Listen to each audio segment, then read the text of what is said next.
రాజశేఖర రెడ్డి హయాంలో fee reimbursement అనేటువంటి పథకాన్ని తీసుకొచ్చారు. అది ఇంటర్మీడియట్ నుండి ఆ పైన చదివేటటువంటి పిల్లలకి డిగ్రీ పీజీ దాకా కూడా వాళ్ళకి ఏడాదికి ఇంతని ఫీజు వేసేవాళ్ళు. ఆ తర్వాత దాన్ని ఎన్టీఆర్ విద్యా దీవెన అన్నటువంటి పేరుతో చంద్రబాబు హయాంలో కూడా కొనసాగింది. తర్వాతన వచ్చేటప్పటికి జగన్మోహన్ రెడ్డి వచ్చిన తర్వాత స్కూల్ పిల్లలకి కూడా ఫీజు రీఎంబర్స్మెంట్ పథకం అనాలేమో అమ్మఒడి అప్పట్లో అయితే ఇద్దరు పిల్లలకి ఇంటికి ఇద్దరు పిల్లలకి అమ్మఒడి ఇస్తానని చెప్పుకొచ్చారు.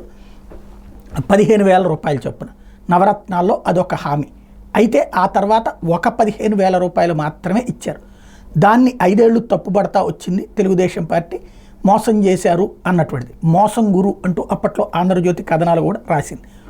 ఇప్పుడు చంద్రబాబు నాయుడు గత 2 సంవత్సరాల నుంచి హామీ ఇస్తోంది.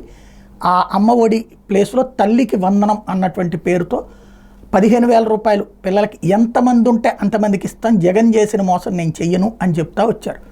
ఇప్పుడు తల్లికి వందనానికి సంబంధించి గైడ్ లైన్స్ జారీ అయినాయి.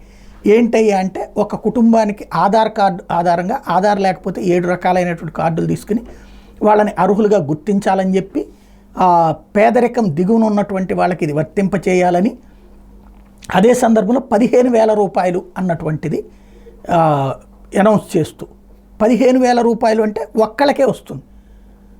ఇప్పుడు ఇది ప్రధానమైనటువంటి అంశం. ఒక ఇంటికి 15,000 రూపాయలు అంటే ఒక్కళ్ళకే వర్తింపజేసినట్టు అవుతుంది. అది జగన్ చేసింది కూడా అంతే. అప్పట్లో ఒకటి బాగా ఎలక్షన్స్ ముందు బాగా వైరల్ అయినటువంటిది నిమ్మల రామానాయుడు, ఇప్పుడు రాష్ట్ర మంత్రిగా ఉన్నటువంటి ఇరిగేషన్ మంత్రిగా ఉన్న రామానాయుడు ఒక ఇంటి దగ్గరికి వెళ్ళి, ఇదిగో మీ ఇంట్లో పిల్లలు ఈ అమ్మాయికి 15,000, ఈ అబ్బాయికి 15,000, ఈ అమ్మాయికి 15,000, ఈ అబ్బాయికి 15,000 అంటే మీ ఇంట్లో ఒక్కళ్ళకి 60,000 వస్తుంది, 80,000 వస్తుంది, ఇట్లా లెక్క చెప్పుకొచ్చినటువంటి పరిస్థితి. అంటే ఎంతమంది పిల్లలు ఉంటే అంతమందికి 15,000 అని ఆశించారు. అది కూడా జగన్ ప్రభుత్వం ఉట్టి ప్రభుత్వ పాఠశాలల వాళ్ళకి పేదరికానికని ఏమి ఇవ్వలేదు. వైట్ రేషన్ కార్డు 1,47,00,000 మందికి ఉంది.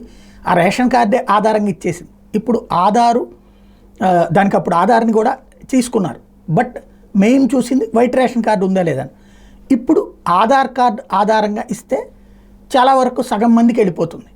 మరి అది ఏం జరుగుతుంది ఆ గైడ్ లైన్స్ తర్వాత? ఇప్పుడు దాకా ఇచ్చింది ఎంతమందికి అది అనేది తేలాల్సి ఉంది. ఇందులో ఈ సందేహం అయితే ఆరంభమైంది.